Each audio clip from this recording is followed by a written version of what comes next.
Tapon? Ito mo.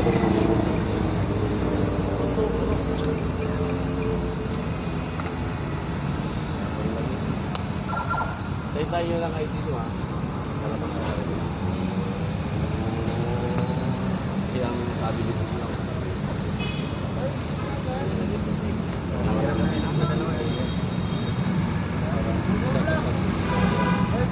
Isang gawaan lang.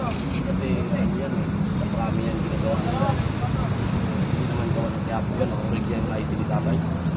Kaya sabi sa akin, 10 bawat pagawa. Pero yung nilipag kung mahulog ka, may cross, pwede rin madala ng mga. Wala naman problema, legal mo ka man, may ID ka man, may ID ka ba, wala.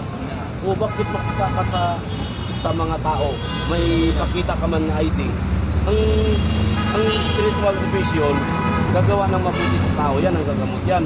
Tayo, kapakita tayo ng papel natin na legit ang ating gamit at legit tayo nga tao. Bago ka makapasok ng Rimbacan, meron kang dokumento ng NBI clearance. Mabuting tao ang pumasok sa Rimbacan. Kaya nga huwag kayong matakot na may dala tayong gamit. Huwag ka lang magdala ng mga DTV phone. Mga butilya lang, pwede yan. Palangga yan eh. Oo. Huwag kayong matakot nga Tsaka bawal i-confisca nila ang gamit, ang Rimbacan. Kasi pag nasabi ng Rimbacan, kilala na yan sa mga checkpoint. O kasi legit man yan, hindi man piki yan. Panganapan ka man ng section commission kung naka-registered ang grupo. Kaya ang iba natatakot iwan ng gamit. Paano naman kayo sa depensa sa lakaran? Kaya nga napasok kayo ng bakal, kailangan yung barangga. Hindi rin plano. Eh ako nga, sumakay ako ng Manila to Cebu. Ang dala-dala ko, ito.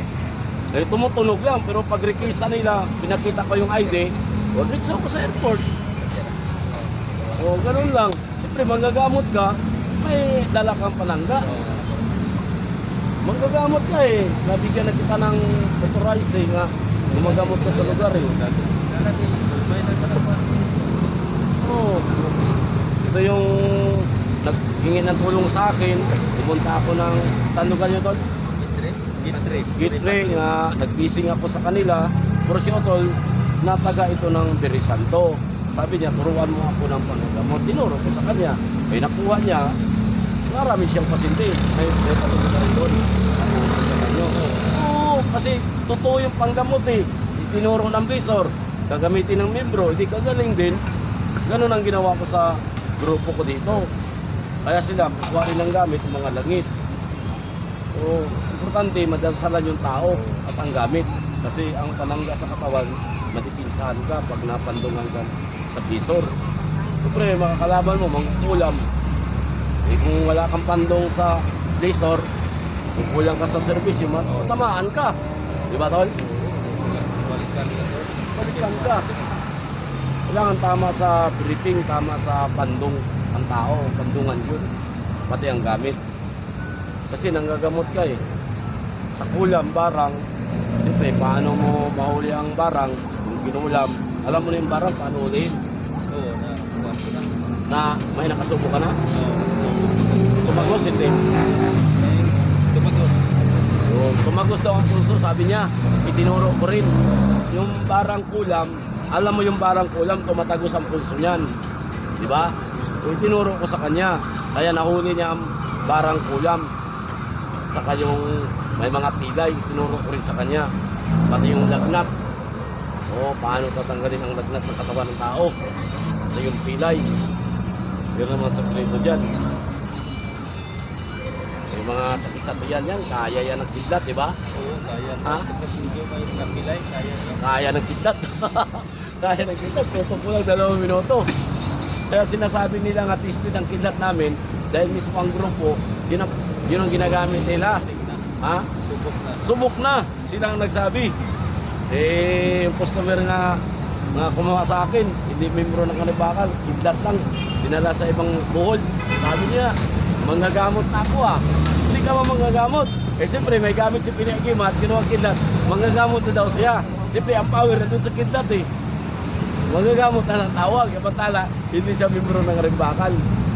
Maswerte sila kaya nakakasan ng gamit sa atin. Ito naman si Otol, membro ng Rimbakan. Ito yung manggagamot ng tagig, Otol? Tagig. Manggagamot ng tagig, napunta lang sa akin. Pero matagal ko ito na i-place, almost how many years na? 3 years ago. Hanggang nagpa-blessing ang ilang tao pataga? Ilang kamag-anak mo, anak? Yung bayaw. Bayaw, nagpataga ang bayaw din. Naniwala yung bayaw, dalawa. Di ba? Naniwala man, kaya nagpapagaling man siya sa lugar nila. Siyempre, pasok yung dalawang bayaw rin. Niretuanan ko rin ang bayaw nila sa bahay. Napunta ako doon. Kaya, malaking bagay ang pagtulong sa paggagamot.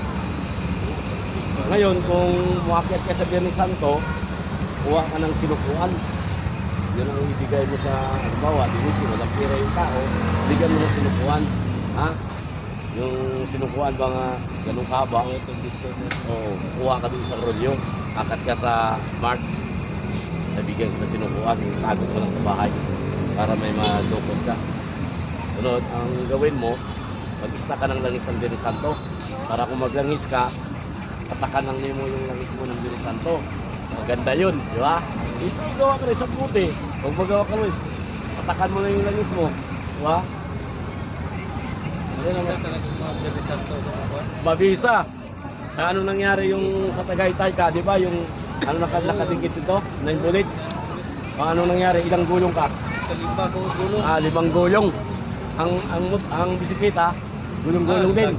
Lagpot ang bisikleta. Bisaya pa, lagpot ang bisikleta. Pero binayaran siya ng 5,000, pero hindi po tinanggap. Hindi tinanggap ang 5,000. Kasi akala ng mayaman, ayan akala ng mayaman, bali-bali ang katawan niya. Wala nga bali dahil sa 9 bullets eh.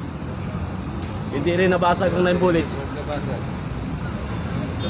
Biyernes Santo. Tunay ang gamit. Purutan. Gawa ng Biyernes Santo.